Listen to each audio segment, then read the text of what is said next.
Salut à tous, on se retrouve sur le live Twitch de l'OM parce que qui dit nouvelle recrue dit forcément le live Twitch. Là aujourd'hui c'est pas n'importe quelle recrue, vous l'avez vu juste avant en conférence de presse avec les journalistes. Pierre-Emerick Aubameyang est avec nous, salut, ça va ? Salut, ça va très bien, merci. Bien arrivé à Marseille, bien arrivé, à la maison. Ouais, à la maison. Je t'explique un petit peu le concept. C'est très facile, on reçoit plein de questions sur le chat. Si vous nous regardez, vous posez des questions sur le chat, on répondra ensemble à ces questions. Moi, j'en ai déjà des questions que vous nous avez posées sur les réseaux sociaux. On va parler un peu de tout, c'est tranquille. C'est Twitch. Avant toute chose, il y a une chose dont je veux te parler, c'est cette arrivée à Marseille, une arrivée de rockstar. Qu'est-ce que tu nous as fait, Marignane ? C'était une folie, franchement, c'était une folie. J'étais super content et je m'attendais pas à ce que ça soit avec autant d'engouement. Mais, tu t'attendais pas à ça ? Je m'attendais, puisque bon, j'ai suivi les réseaux, donc je savais qu'il allait y avoir un petit peu de monde, mais je pensais pas que ça allait être aussi fou. Donc voilà, ils m'ont emporté, et donc du coup j'ai chanté, etc. Parce que c'était fort, franchement. Les chants, tu les oublies pas, ça s'oublie pas, ces chants-là. Non, surtout pas. Surtout qu'à la maison, bon, j'ai deux petits qui connaissent bien les chants par cœur, donc voilà. Et surtout que la première fois que t'es arrivé, t'avais pas eu d'accueil finalement à l'aéroport, puisque t'étais parti directement en stage, c'est ça ? Exactement. Donc tu t'es un peu rattrapé, on va dire. On a fait les deux arrivées. C'est ça, les deux arrivées en une seule. Mais c'est vrai que j'avais été à l'époque en stage en Allemagne directement. Donc, non, ça fait plaisir. Qu'est-ce qu'ils t'ont dit un petit peu, les supporters qui étaient là ? Il y en avait beaucoup. Il y en avait beaucoup. Des supporters ils t'attendaient, en tout cas. On l'a cris, senti ici. Non, ils étaient contents, mais ça fait plaisir de voir les gens avec le sourire et bah voilà, contents de se retrouver. C'est comme quand on se retrouve dans une famille. Et que ça fait un moment qu'on ne s'est pas vu. C'était exactement ça. Donc ils étaient contents, c'était cool. Tu parles de famille aussi. Toi aussi, tu l'as vécu en famille, ce moment. J'ai vu sur les réseaux sociaux un petit peu ton papa qui était là aussi. C'était important de partager ça aussi avec tes proches. Ouais, bien sûr, c'était important. C'était super important pour moi de partager ce moment parce que qu'il le mérite aussi. Hein. Toute ma famille, bon, c'est dommage parce que ma femme, mes enfants n'étaient pas là. Mais je pensais à eux aussi. En tout cas, eux, ils l'ont vu en direct sur les directs, sur TikTok, etc. Donc voilà. On a une question de Marseillais Ryan qui te demande: tu as connu de très grands clubs en Europe, mais ton arrivée à l'OM semble avoir ravivé quelque chose en toi. Qu'est-ce que ce club t'a offert que tu ne trouvais plus ailleurs ? La ferveur. La ferveur du peuple marseillais. Je pense que c'est quelque chose qu'on peut trouver nulle part ailleurs. Voilà, comme j'ai dit, j'ai vécu ici 1 an, mais ça m'est paru 10 ans. Donc voilà, il n'y a que ici que tu peux avoir cette ferveur et c'est pour ça que je suis de retour. Tu connais un petit peu la ville ? C'est 1 an, c'est court, mais est-ce que tu as pu découvrir ? Est-ce que tu as des endroits préférés ? Un petit peu. Après, je suis très casanier, je vais pas vous mentir, mais si, j'ai visité quand même un petit peu. On a une question de NME23 qui te demande ton meilleur souvenir à l'OM, le but préféré que tu as inscrit avec ce maillot marseillais. Je vais choisir celui de l'Ajax en Europa League. Retourner, je pense que ça a été aussi un déclic à ce moment-là, donc ouais, je vais prendre ce but-là. Ça a été un déclic pour toi, ça a été un soulagement, c'est ça, à ce moment-là ? Un soulagement, parce que voilà, c'était un début de saison compliqué. Et puis voilà, c'est aussi simple que ça. Quand tu es attaquant, tu marques un but comme ça te donne de la confiance, ça te redonne du peps pour avancer, quoi. Après, tu as eu du peps toute la saison. Ouais. Tes coéquipiers qui t'avaient d'ailleurs récompensé avec une bague. On se rappelle de cette vidéo. Tu étais très ému quand tu as reçu cette bague. Est-ce qu'à ce moment-là, qu'est-ce que tu dis ? Est-ce que tu t'imagines revenir dans le club ? Non, justement. Et je pense que c'est pour ça que voilà, j'étais très ému. Et c'est pour ça, je pense que les larmes coulent parce qu'on se dit que ça arrivera peut-être pas encore une fois. Du moins, c'est pas ce que je pensais à ce moment-là. Et donc forcément, c'est pour ça qu'il y avait beaucoup, beaucoup d'émotions. Là, qu'est-ce qu'on peut t'offrir à la fin de cette saison? Après, il y a la bague, c'est quoi? Non, j'espère un titre. Peut-être tes coéquipiers, ils vont t'entendre, ils vont commencer à cotiser. Qu'est-ce qu'on peut leur mettre dans la tête comme idée? Non, je pense que le plus beau cadeau, ça serait un trophée collectif. Et j'espère bien que cette saison, on va en gagner un. Ça serait super. C'est un objectif, ça, parce que on se rappelle aussi de cette déception-là quand tu étais là. Est-ce que il y a ce sentiment d'inachevé, on veut ramener un trophée ici? Ouais, bien sûr. Je pense que il y a toujours ce côté revanchard qui est là. On avait été jusqu'en demi. Et bon, voilà, ça fait mal de tomber à ce niveau-là de la compétition. Donc c'est pour ça, cette année, j'espère vraiment gagner un titre. Je regarde dans le chat, on a énormément de messages. En tout cas, les supporters, ils sont super contents. Non, ça va. Ça va. Ils sont très contents de te voir. C'est gentil. Et je vois qu'il y a beaucoup, il y en a beaucoup qui parlent de la rêve de Aubameyang. Ah. Ça nous avait fait beaucoup rire à l'époque. C'est resté, tu sais qu'encore aujourd'hui à Marseille, on le dit. Même moi aussi. Moi aussi, ça m'arrive. Mais franchement, à ce moment-là, dans le vestiaire, vous en parlez, ça vous a fait rire? Nous, on était mordeurs, on était KO. Alors encore plus avec un gars comme Amin Harit qui suit tout, qui est à la page. Donc, on a rigolé de fou. Non, mais c'est un truc de fou. C'est encore resté aujourd'hui. Moi, j'ai vu des maillots floqués. J'ai vu. Alors, ce jour-là, quand j'ai vu ça, j'étais plié en deux. Là, c'est trop. Non, ça nous avait fait bien rire, franchement. C'était et bien, justement, là, tu parles d'Amin Harit. C'est vrai qu'il y en a certains que tu connais de cette équipe. Est-ce que il y en a avec qui tu as hâte de jouer ou que tu as hâte de retrouver parce que c'est tes potes aussi, c'est devenu ta famille? Ouais, bien sûr. Mais comme je dis, j'étais content. J'ai repris l'entraînement hier et j'étais super content de retrouver. Forcément, on se rappelle de bons souvenirs, notamment ces petites bêtises-là. mais ouais, j'ai hâte aussi de retrouver le terrain parce que c'est ce qui compte au final. Tu as parlé juste avant, en conférence de presse, de Leonardo Balerdi. C'est vrai que on a vu aussi sur les réseaux sociaux, vous êtes assez proches. Là, tu reviens, c'est ton capitaine. Ouais. Est-ce que tu peux... Je sais pas si tu as une anecdote. Ici, c'est les coulisses un peu. Ici, il y a les insights. Si tu as une anecdote à nous raconter sur ta relation avec Léo, sur ce capitaine-là. Ah, les anecdotes. Non, attention, c'est pas censuré. Ouais, attention. Non, mais après, c'est quelqu'un avec qui j'ai une très bonne affinité. Quand j'étais là, on a fait plein de choses ensemble. Et après, je vais pas tout dire, mais c'est quelqu'un de très sympa. C'est mon capitaine, donc je suis content pour lui parce que voilà, c'est d'énormes responsabilités, mais c'est aussi une bonne chose, je trouve, parce qu'il a ce qu'il faut pour porter le brassard. Donc, content de le retrouver. On a une question de Kéliane Perral qui te demande si tu devais faire un live Twitch avec un autre joueur de l'OM, tu inviterais qui? Ça dépend le mood, mais je pense que si tu veux rire, si tu veux un live Twitch sympa ou sa chambre, parce qu'il y en a beaucoup des chambres. Oui, il y en a beaucoup. Le premier qui vient en tête, forcément, c'est Amin Harit, c'est sûr et certain. Après, Kondogbia aussi, très très fort. D'ailleurs, on avait fait une vidéo qui était très marrante ensemble. Donc oui, il y en a pas mal. Il y a des bonnes têtes là. Là, tu vas t'amuser. Là, je vais m'amuser. On va rester sérieux, mais il y a aussi côté fun. Toi, tu gardes ce côté fun, mais aussi dans le vestiaire. T'es lequel dans le vestiaire? Parce qu'on se rappelle les stories avec les musiques et tout. Toi, t'es le DJ. T'es qui dans le vestiaire? Chacun a son personnage. Toi, t'es lequel? Non, moi, je suis le personnage marrant. Je suis le personnage marrant. J'essaie d'apporter un maximum de joie. Après, bien évidemment, quand on est sur le terrain, je suis très sérieux. Ou alors, quand on fait les choses pas bien, je suis très sérieux aussi. Parce que je déteste perdre. Donc voilà, ils le savent. Je suis très... attention, parce que je peux être aussi le boudeur. C'est-à-dire le boudeur? Je boude quand je gagne pas à l'entraînement ou quoi que ce soit. Je boude mauvais beaucoup. perdant? Mauvais perdant. Ah ouais, c'est pas boudeur du coup. C'est vraiment mauvais perdant. Mauvais perdant. Donc ils le savent, ça, ils le savent. On a une question de Dodoma qui demande jusqu'à quel âge tu te vois jouer au foot?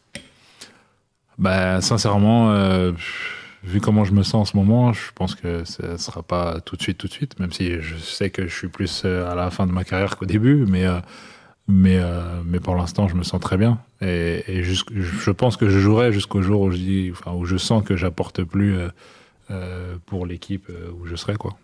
C'est quoi le secret de cette longévité? Ben, je pense que c'est dû à tous les efforts faits en dehors du terrain, notamment dans la récup. Je fais très attention à mon corps. De toute façon, mon père me disait toujours, écoute, si tu respectes ton corps, il t'emmènera loin. Et c'est exactement ça, un petit peu pour l'anecdote. C'est le focus à fond. Le focus à fond, la moindre petite chose qu'on puisse... voilà, après, à cet âge-là, je pense que le plus important, c'est la récupération. Comment récupérer au plus vite. Parce qu'un corps de 36 ans ne récupère pas comme un corps de 20 ans. Donc voilà, c'est privilégier ces choses-là. Et puis bon, après le reste, on connaît, hein, bien manger, bien s'hydrater. Mais est-ce que toi, quand tu vois les commentaires ou quand tu vois qu'il y a des gens qui peuvent te dire 36 ans, comment tu le vis? Est-ce que tu as une réponse à donner à ces gens-là? Est-ce que ça te fait rire? Est-ce que ça te motive?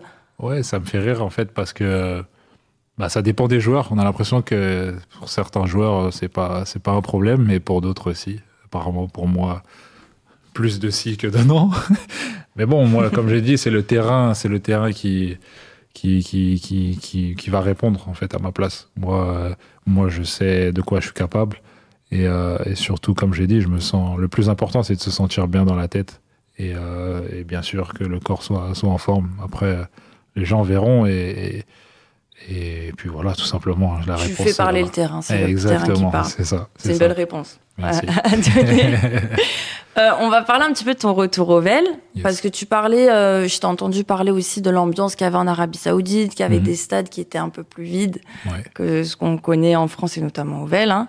Il y avait LTE Théo qui te demande si tu devais garder une seule célébration à faire au VEL, ça serait laquelle? Est-ce que c'est le salto ou est-ce que c'est le j'entends rien? J'entends rien.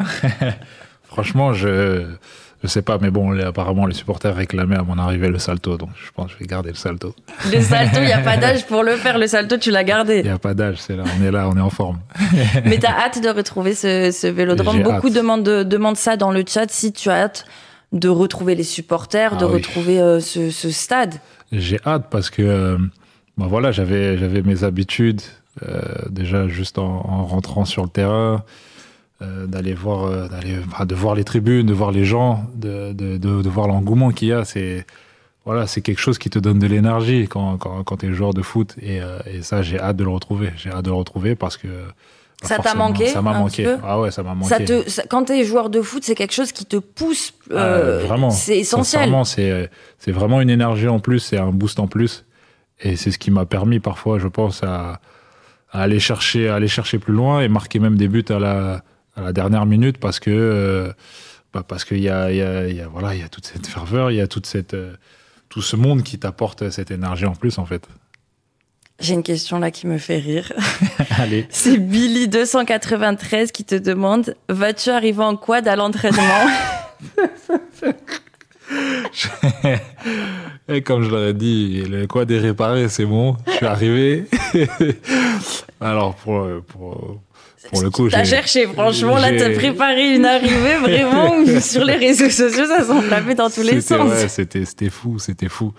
Mais oui, pourquoi pas, on sait pas, on verra. Bon, bien évidemment, il faut porter le casque. Mais c'est bien évidemment. c'est clair. On a une question de Soso 13800 qui te demande est-ce qu'il a une routine d'avant-match ou est-ce que tu es superstitieux? Superstitieux, non. Mais ouais, j'ai une routine d'avant-match. Déjà, je suis quelqu'un qui écoute de la musique forcément. T'as un son Pas spécialement. J'ai une playlist plutôt. C'est quel genre de musique? Il y a un peu de tout dedans. Okay. Franchement, ça peut être du rap, ça peut être Michael Jackson, ça peut être du reggaeton. Ok. Voilà. Et après, d'abord, je me change. Et ensuite, je vais faire un massage. Massage dynamisant pour se préparer. Et après, je prends un peu de temps pour moi avec le son. Je m'étire, etc. Enfin, je me prépare pour entrer sur le terrain. Donc, c'est un peu la routine que j'ai tout le temps. T'as pas une manière de une poser tes chaussures, Si, de alors, mettre par ça contre, en je mets premier. toujours, c'est que je me suis rendu compte avec le temps, 5 minutes avant de sortir, c'est à ce moment-là que je mets mes chaussures de foot. Pas avant. Pas avant. Tu restes en chaussettes, en claquettes? Ouais, claquettes. Ok. Tout le temps.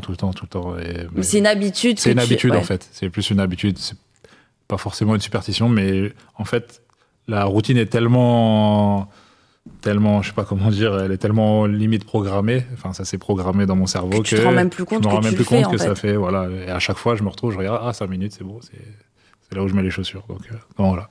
Chacun ses superstitions. C'est vrai C'est que chacun a ses petits trucs Bien sûr. avant le match. Ouais. Et après le match, est-ce que tu as un petit truc, le kiff après le match, après une grosse victoire? Imagine-toi, tu rentres dans le vestiaire là avec l'OM, tu viens de gagner. Bah, le bordel, hein. Le bordel. Non, la musique, j'aime bien, mais j'adore mettre la musique. C'est danses? fondamental. T'es un danseur? Ouais, je suis un danseur. Bon, un petit peu moins maintenant, mais avant, ouais, je dansais Ouais. beaucoup. Ouais. Du coup, musique. Ouais, musique, on danse, bordel. Voilà. On fête, quoi. Ouais. On fête la victoire. J'imagine. On a une question. Est-ce qu'il y a un joueur qui t'inspire dans le foot? Un joueur qui t'a inspiré ou qui t'inspire encore aujourd'hui? Qui m'a inspiré, oui. Ronaldo, R9, le Brésilien. Ça a été un joueur qui m'a toujours fait rêver. Après, bon, il y en a plein d'autres. Hein. Je peux citer Didier Drogba aussi, par son parcours. Et puis voilà, parce que c'est aussi un Africain, donc forcément, c'est quelqu'un en plus que j'apprécie énormément, qui est très, très sympa. Donc, Légende aussi qui a marqué. Légende, forcément. Qui a marqué ce club. Hein. Ouais, forcément.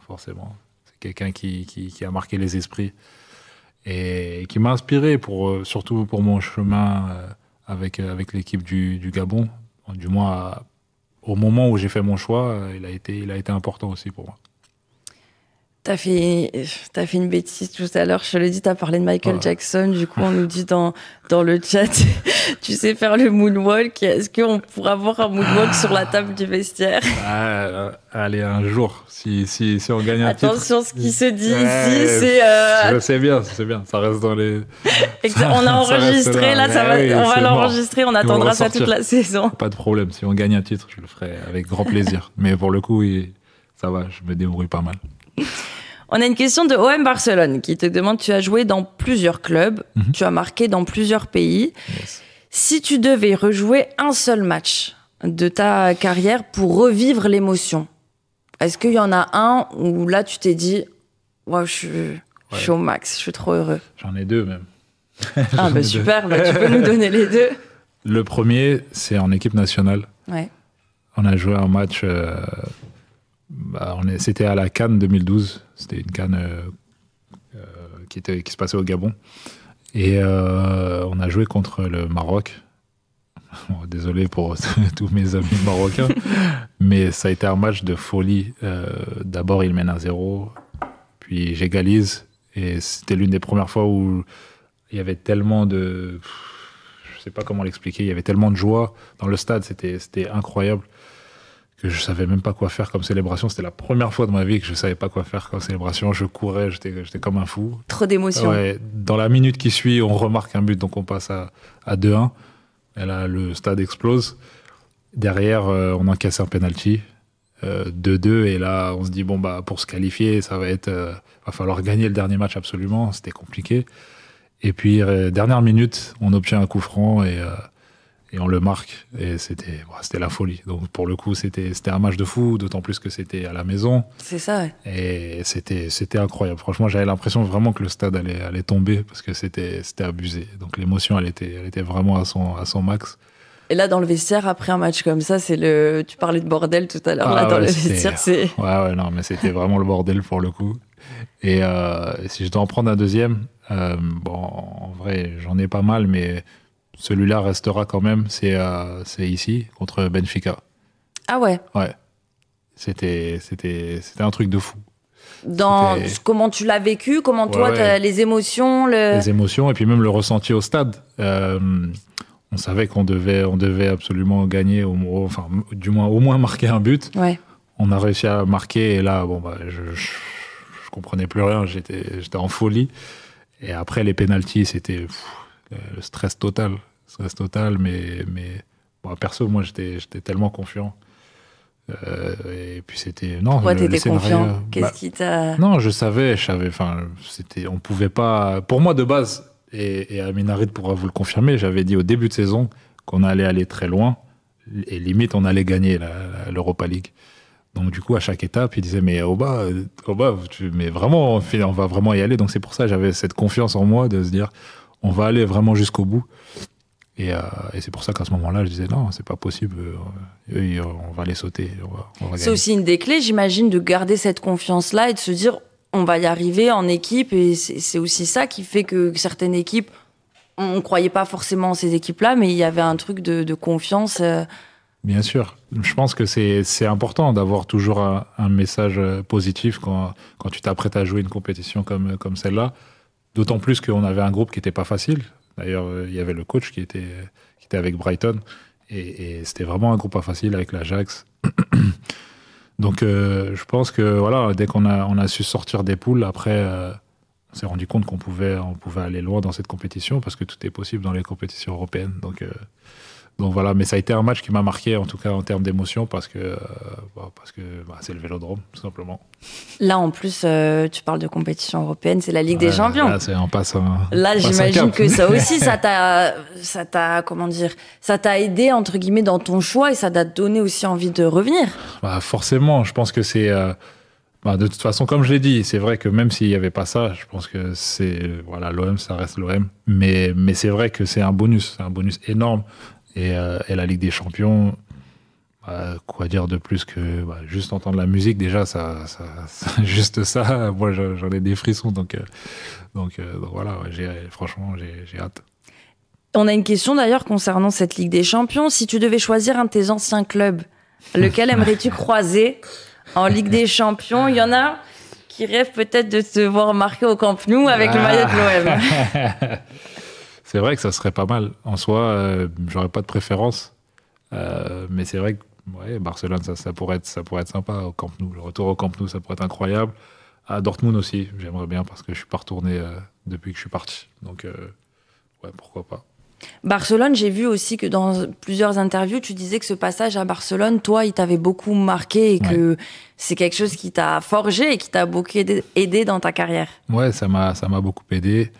Et ça m'a prouvé une chose, qu'on n'a pas besoin de rester longtemps dans un club pour créer des affinités ou des liens avec que ce soit les supporters ou les gens du club. Donc ça a été un moment très, très, très fort, d'autant plus que c'était un rêve pour moi de jouer en Espagne par rapport à mes grands-parents.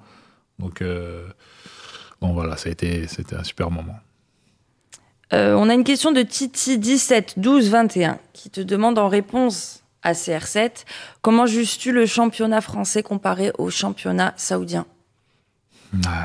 C'est compliqué de comparer. Déjà de une parce que les températures sont pas les mêmes. Donc à partir de là, déjà c'est à prendre en compte entre guillemets si on doit. C'est une prépa particulière quand tu joues avec ces températures-là. Il faut se dire que les clubs sont obligés de se préparer en Europe. Parce que, ou autre part, mais où il y a moins de chaleur, parce qu'il fait vraiment trop chaud. Et quand on commence le championnat là-bas, les matchs sont très rudes. Et il y a aussi des endroits où il y a beaucoup d'altitude. C'est encore pire. Donc, entre chaleur et altitude, c'est vraiment pas simple. Après, je sais pas vraiment quoi répondre de là à dire que un tel championnat est meilleur que l'autre, sincèrement. C'est pas forcément meilleur, mais c'est vrai qu'on va te dire peut-être la première ligue c'est plus physique, tu le sens. Oui, là c'est moins. Tu vois là, est-ce que tu vois des différences Pour le coup, oui, il y a des différences parce que le rythme est différent, dû au fait que les températures soient élevées. Mais après, je dirais que sincèrement, les 5 premières équipes du championnat peuvent jouer dans le championnat de France. Facile. Donc c'est quand même un super niveau. Ça reste un super niveau. Après, en dessous, à voir. À voir. Et c'est là où je me dis, comment comparer, je sais pas trop. Mais je sais que les 5 premières équipes peuvent jouer parce que pour avoir joué contre ces équipes-là, je pense qu'ils ont leur place dans le championnat en France. Et tu disais tout à l'heure en conférence de presse que justement, toi, tu t'étais peut-être amélioré sur certains points là-bas, comme ta vitesse, par exemple. C'est ça que tu disais? Pas la vitesse. La technique. Ouais, la technique, c'est ça. Enfin, du moins, aider l'équipe à jouer au football. C'était un petit peu mon rôle de décrocher un petit peu plus, parce qu'on jouait à 2 attaquants. Et voilà, c'est un bagage en plus qui va beaucoup me servir, j'en suis sûr. Parce que la profondeur, je connais, etc. Mais ça a toujours été un petit peu mon point faible, entre guillemets, de jouer dos au but. Et là, cette année, je pense que j'ai fait énormément de progrès là-dessus. Et donc, je suis très, très heureux, très content. Comme quoi, on apprend même à 36 ans. Bah, toujours, je pense que tu t'arrêtes jamais. Hein. On a une question de C'est moi Way4 qui te dit: Salut Oba, comment tu visualises et anticipes la concurrence avec Amine Gouiri? C'est vrai qu'on nous l'a demandé aussi beaucoup dans le chat, la relation de tous les deux, et tu connais. Mais j'ai toujours été. Quand j'arrive dans un endroit et qu'il y a un attaquant qui marche bien, c'est toujours la question qu'on me pose. Et j'ai toujours, entre guillemets, le réflexe de répondre que pourquoi tout de suite on veut ou nous comparer ou nous mettre tout de suite en concurrence, alors qu'on ne sait pas de quoi est fait demain. Peut-être qu'on jouera ensemble. C'est exactement ce que je disais tout à l'heure en conférence de presse. Quand je suis arrivé à Arsenal, il y avait Lacazette qui était là. Et ça ne nous a pas empêché de jouer ensemble et de faire de grandes choses. À l'époque, on a joué à 2 attaquants. C'est vrai que après, le coach, c'est peut-être pas son style, mais après, Arsenal, pareil, on jouait à 3 devant, et au final, j'avais joué sur le côté. Donc voilà, je pense qu'il y a pas mal d'options, mais surtout que c'est un superbe joueur. Donc forcément. Tu penses lui apporter, toi, avec ton expérience et tout ça, sûr. Et lui aussi, il va t'apporter, j'imagine. Mais bien sûr, je pense que dans les 2 sens, on va s'apporter, puisqu'on va voir que l'un et l'autre à l'entraînement va se surpasser, et c'est ce qui fait que on est meilleur, hein, tout simplement. C'est de toute façon la loi, entre guillemets, du football. Et j'espère que ça se passera bien. Du moins, moi, j'en ai pas de doute, perso. On a une dernière question. On parle Dragon Ball Z dans le chat. La base. La question de Naïm98 qui te demande: qu'est-ce que tu préfères entre Dragon Ball, Dragon Ball Z, Dragon Ball GT et Dragon Ball Super? Ouais. J'avoue que j'ai pas la ref, donc je peux pas t'aider. Ils comprendront. Mais Dragon Ball Z, parce que c'est la logique. Après, Dragon Ball Super, j'ai bien aimé, c'était les derniers, mais Dragon Ball Z, ça reste le top pour moi. T'es un fan? Ouais, grand fan. Pas d'âge non plus, encore une fois. Non, je peux regarder maintenant avec mes enfants et tout. Franchement, il n'y a pas d'âge. Bon, écoute, merci beaucoup. Merci à toi. Merci. Peut-être un dernier mot pour les supporters, tous ceux qui nous regardent, un rendez-vous à donner, un mot à leur dire. Moi, demain, je serai au stade. Je sais pas si je vais jouer ou pas, mais en tout cas, je serai au stade. Donc, hâte de vous retrouver. Venez nombreux comme d'habitude pour que ça soit le match de demain et tous les autres. Vraiment, vraiment hâte de vous retrouver au stade. Merci beaucoup. Merci à toi. Beaucoup. Merci à vous qui avez suivi ce live Twitch, et on se retrouve très vite avec une nouvelle recrue sur le live Twitch de l'OM. Ciao, ciao.